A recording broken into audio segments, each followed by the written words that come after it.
Recognized. You may proceed, ma'am, and you have 2 minutes.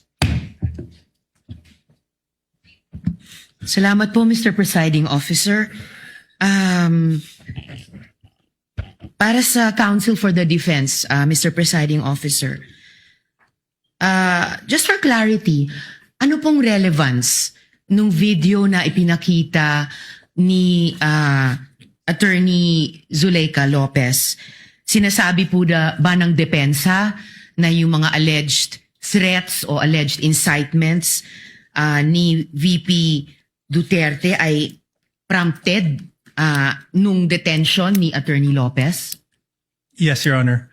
There was a systematic oppression made by the House of Representatives dating back from their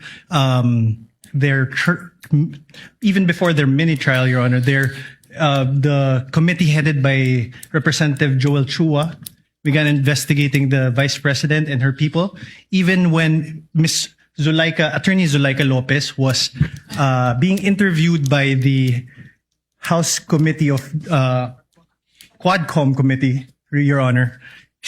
Even if she was answering the questions faithfully and to the best of her ability, she was cited in contempt, detained. Her lawyer was not allowed to be with her when they were trying to detain her in the Women's Correctional Facility, Your Honor.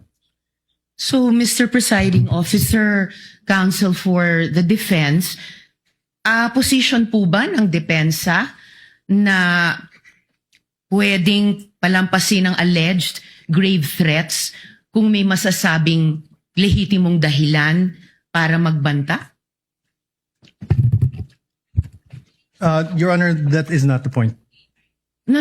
Mr. Presiding Officer, I am making a point through my question and I am asking the good counsel for the defense dahil sinabi nila there was a systematic oppression that yes, yan po ang nag-prompt nung alleged grave threats and alleged incitements ng Vice President na prompt po ng detention ni Attorney Lopez na kanyang inilarawan sa ipinakitang video kanina. Kaya itinatanong ko kung yan ba ang posisyon ng depensa na pwedeng okay lang or pwedeng tanggapin ang grave threats kung may masasabing lehitimong dahilan para magbanta.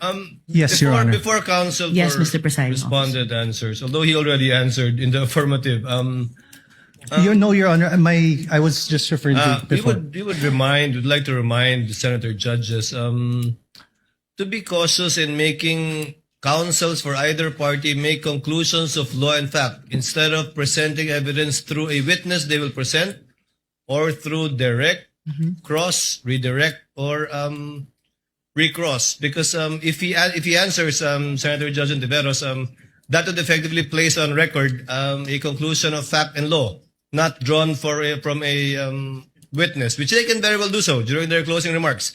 And when I allow him to speak by way of repartee to the peroration yesterday and discussion yesterday by counsel for the prosecution. But other than that, as agreed with some of the senator judges, we would try to limit the answers of the counsels for the parties. With your indulgence, Senator Judge Ontiveros, please. I submit, Mr. Presiding Officer, may I just in closing make of record that I also appreciated and also submitted to the ruling of the presiding officer yesterday because I appreciated that it partook of the history of impeachment proceedings in this court.